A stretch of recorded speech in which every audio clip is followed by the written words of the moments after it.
I'm getting ready to do another DuraCoat job for a customer. Actually, he's the last customer I had. I did a Winchester Model 94 synthetic stock 4-end vortex scope and rings for him in a snakeskin pattern. He brought me his Ruger M77 Mark II 25-06 stainless to do.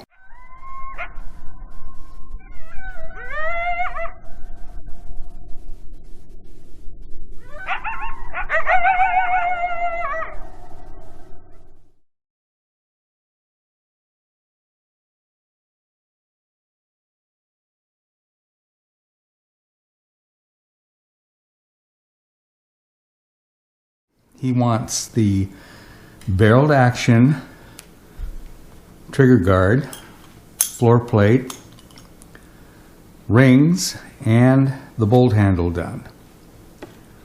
And he was a little concerned about it being bright stainless, wondering to know if it would take DuraCoat. And yes, it will most certainly take DuraCoat if it's prepared properly first. And there's two ways to do that. The best way would be to bead blast all the stainless finishes. Second best way is to use a 3M sanding sponge. I use a 180 fine, and these work very, very well for this purpose.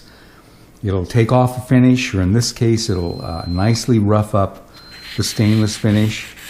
And since it is a sponge, it flows over the contours of what you're sanding. So you're not gonna, round off any edges or anything like that. As long as you're careful. Alright, I have all the metal parts I'm going to be DuraCoating completely degreased. So they're 100% free of any grease, oils, sand, grit, dirt, anything like that. And I use DuraCoat's True Strip Cleaner Degreaser to accomplish that. Here, let me show you what I mean. Let me take a paper towel here.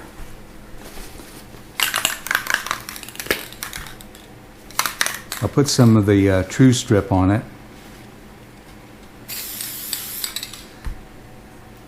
Then I'm going to take a piece of hanging wire, fresh from the roll. I just cut it. These are used to hang parts of the project. Like this piece will go on here, and I'll hang the barrel action down from that. Let me put it in here and draw it through the paper towel.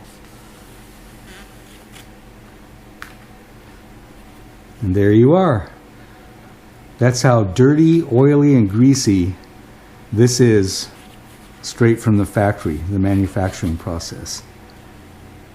And even though this probably isn't going to necessarily touch the metal and ruin things for you, touching this with your fingers and then touching part of the metal definitely will.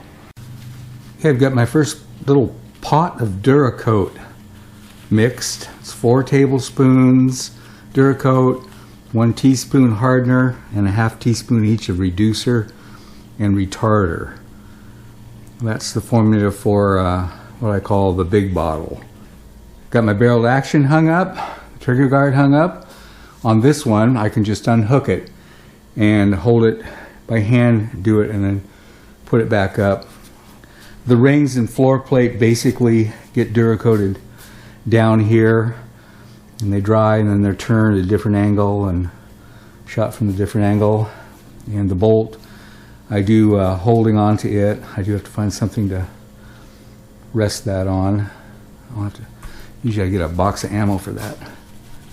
I will get this on my airbrush, get it taped on to secure it, and get my mask on, and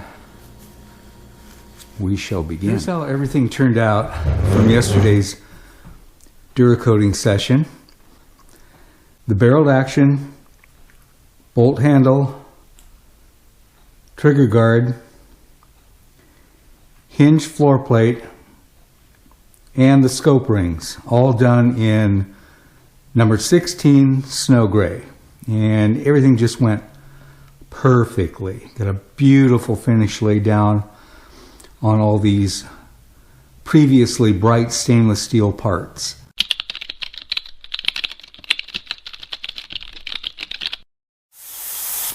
Now I'm going along the edges and the corners, giving a little accent.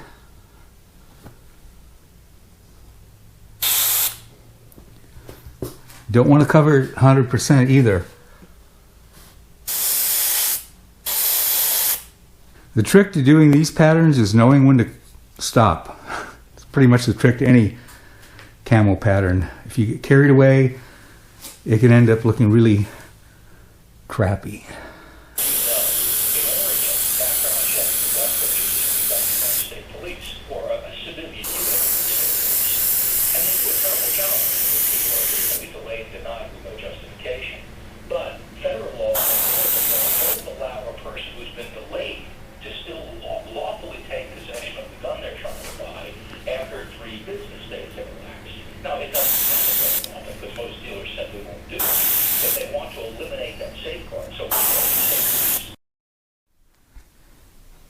Here's the barreled action